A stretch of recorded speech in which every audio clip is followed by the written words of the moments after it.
to speak for all of us, and Veeramallu చెప్పేది వినడానికి అందరూ సిద్ధంగా ఉన్నారా? So yes, requesting sir to please speak.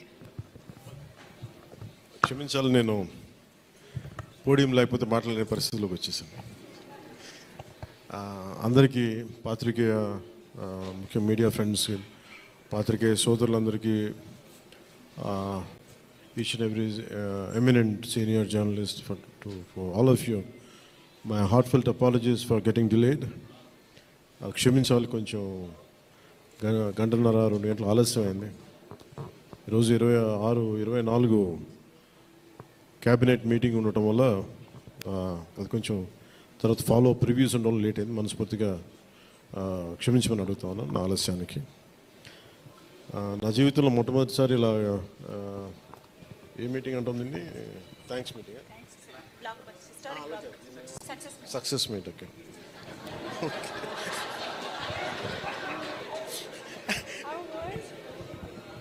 కొంచెం పక్క సరిపోదు, కొంచెం పక్క సరిపోదు.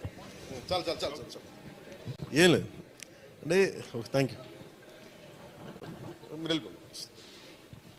అంటే సక్సెస్ మీట్ ఇవన్నీ నాకు అలవాటు లేవు, ఫిల్మ్ ప్రమోషన్స్ ఇవన్నీ. నాకు ఎలా అనిపించింది అంటే, ఈ సినిమా వచ్చినప్పుడు పొద్దున్నే మాట్లాడుతున్న క్యాబినెట్లో అంతా పంచాయతీరాజ్ శాఖ గురించి మాట్లాడుతున్నాం. ఆ పనులు ఈ పనులు ఉంటే ఒక పంచాయతీరాజ్ డిప్యూటీ సీఎంతో ఉండి పంచాయతీరాజ్ శాఖ నిర్వహిస్తూ ఉంటాను, ఆఫ్కోర్స్ ఫారెస్ట్ అండ్ ఎన్వైరన్మెంట్తో పాటు. సో పంచాయతీరాజ్ శాఖ మంత్రిగా ఉంటూ కేవలం నేను పంచాయతీల వరకే పరిమితం అనుకున్నాను, కానీ సినిమా పంచాయతీలు కూడా చేసి మరి రిలీజ్ చేయాల్సి వస్తుంది నేను ఎప్పుడు అనుకోవాలి. అంటే అంటే నాకు ఎందుకు అనిపించిందంటే, నా లైఫ్ టైంలో ఎప్పుడు కూడా నాకు ఏది తేలిగ్గా దొరకలా. ఒక చిన్నపాటి అచీవ్మెంట్ కావచ్చు, ఒక నేర్చుకోవడం కావచ్చు, మేబీ అందరికీ ఇదే ఉంటుందేమో నాకు తెలియదు, కానీ నాకు ఏది కూడా ఏమంటుందని వడ్డించిన విస్తరి కాదు నా జీవితం. ఇప్పుడు అన్నీ కింద పడి నలిగి, పోనీ మనం డిప్యూటీ సీఎం అయ్యాం, సినిమా అలా రిలీజ్ అవ్వాలి కదా అని 70 రిలీజ్ అవ్వాలి. ఎంత అంటే ఎన్ని ఇబ్బందులు పడాలి, పంచాయతీలు చేయాలి, ఇవన్నీ చేస్తే నాకు ఒకసారి అలసట వచ్చేస్తాయి. నిద్రలేదు గత వారం రోజులుగా. నా జీవితంలో అది నేను ఆల్మోస్ట్ ఫిల్మ్ ఇండస్ట్రీకి వచ్చి ఆల్మోస్ట్ క్లోజ్ టు 28-29 ఇయర్స్. ఇన్ని సంవత్సరాలు మాట్లాడిన దాంట్లో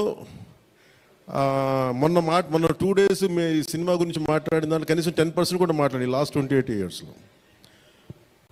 నాకు ఒక్కసారి అనిపిస్తుంది, అసలు సినిమా ఎవరితో మాట్లాడకూడదు, ఒంటరిగా ఉండాలనుకున్నాడేమో. నన్ను ఇలా పబ్లిక్ లైఫ్లోకి వచ్చాను.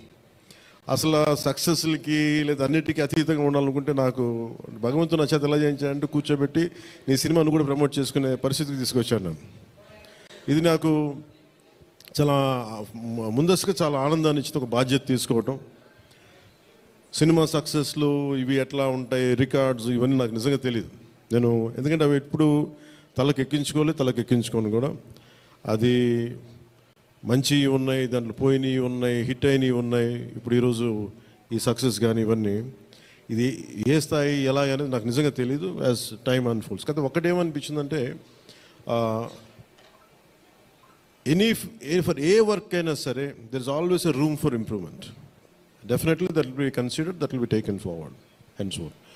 నాకు ప్రత్యేకించి క్రిష్ గారు కానీ మన ఏఎం రత్న గారు కానీ సబ్జెక్ట్ తీసుకొచ్చినప్పుడు నాకు ఒకటే అనిపించింది,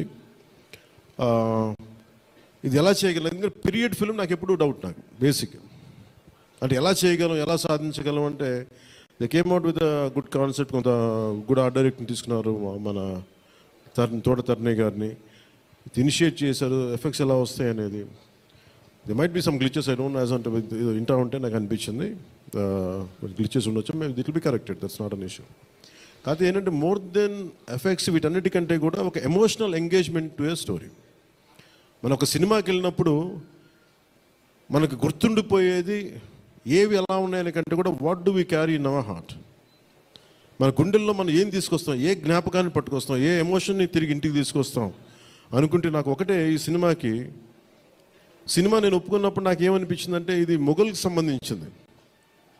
మనం చిన్నప్పటి నుంచి స్కూల్స్లో చదువుకుంటున్నప్పుడు always we hear about how Akbar is great, how Shah Jahan is by creating Taj Mahal, how what Aurangzeb's commitment to his religion. There's nothing wrong in it. But we should also parallelly talk about his tyranny, his tyrannical attitude, his approach towards Hindus in those times. అంటే కాన్స్టెంట్గా మనం ఎప్పుడు కూడా Akbar the great అని వింటాం కానీ Krishnadevaraya the great అని విన్నాం, రాణి రుద్రమదేవి ద గ్రేట్ అని విన్నాం. I don't know why conveniently our historians conveniently they made it in such way only it confine to only Mughal empress. తిప్పి కొడితే Mughals rule only for 200+ years, where's Chalukyas, where's Pallavas, ఇక మన ఇన్ కాకతీయాస్, విజయనగర సామ్రాజ్యం hundreds of years. కానీ ఎందుకు అది వారి హిస్టరీ, మన హిస్టరీ రాసిన వాళ్ళు మన రాజుల పైన చిన్న చూపు చూశారని చెప్పచ్చు. They belittle rest of the dynasties when compared to Mughals. ఇది ఎక్కడో back in my mind it used to be there. So when you could convey the greatness of an Akbar, when you say that how committed religious man Aurangzeb was, so why can't we talk about jizya? It's always interesting.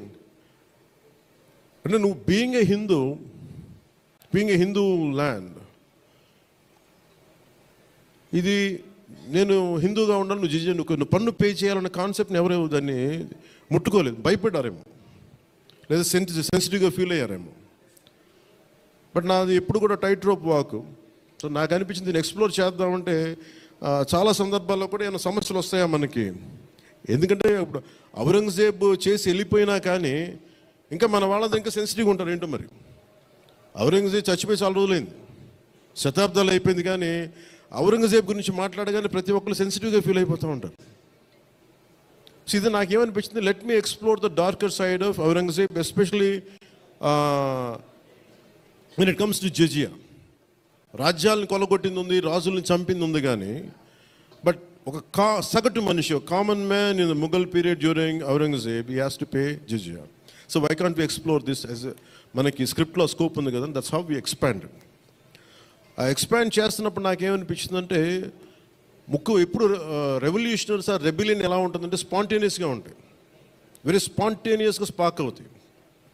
So for me నాకు ఈ all these years నా political journey కూడా ఈ అంటే రెండు నాకు influence చేసినాయి. 18 minutes pre climax ఆ పార్ట్ అంతా. One is mainly my background in the martial arts and my technical understanding of cinema, technical aspects of cinema. The third is my experience in handling the emotions of people and fighting against the tyranny in Andhra Pradesh. So maybe all this rolled into one. That's why the climax had been appreciated quite well. Andaru nachi adokati repeated అది నాకు చెప్తున్నప్పుడు నాకు నిజంగా ఎందుకు చాలా ఆనందం కలిగింది. ఎందుకంటే ఒకసారి ఇది ఔరంగజేబ్ చేసిన దాన్ని హిస్టరీలో ఎంతసేపు వైట్ వాష్ చేశారు. మొఘల్ చేసిన దారుణాలందరినీ, ఔరంగజేబ్ చేసిన దారుణాలందరినీ అసలు మనకు తెలియదు. సమ్టైమ్స్ వాళ్ళ గ్లోరీతో పాటు వాళ్ళ చెత్త కూడా చెప్పాల్సిన అవసరం, వాళ్ళ దుర్మార్గం కూడా చెప్పాల్సిన అవసరం ఉంది. That's what the climax had revealed, the climax had work towards it. అది ఆ సిచ్యువేషన్ వచ్చింది కాబట్టి దానికి కంప్లీట్గా చేయగలిగాం. అదొకటి.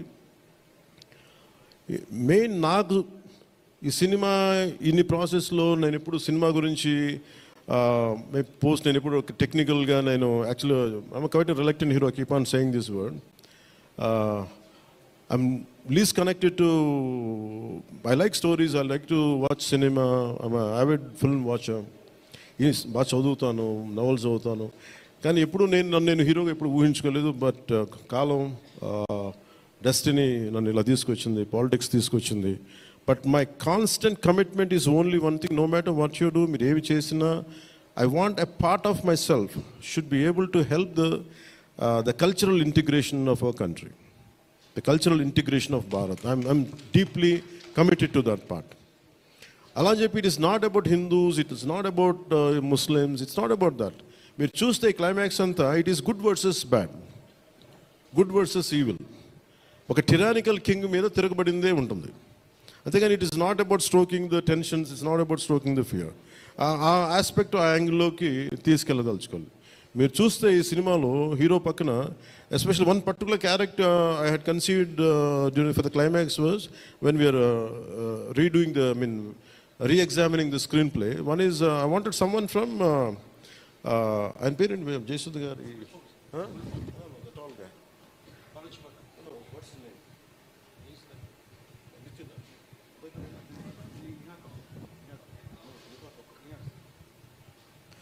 జయసుధ గారి అబ్బాయి Neha Kapoor acted as a man from frontier India Balochistan నుంచి.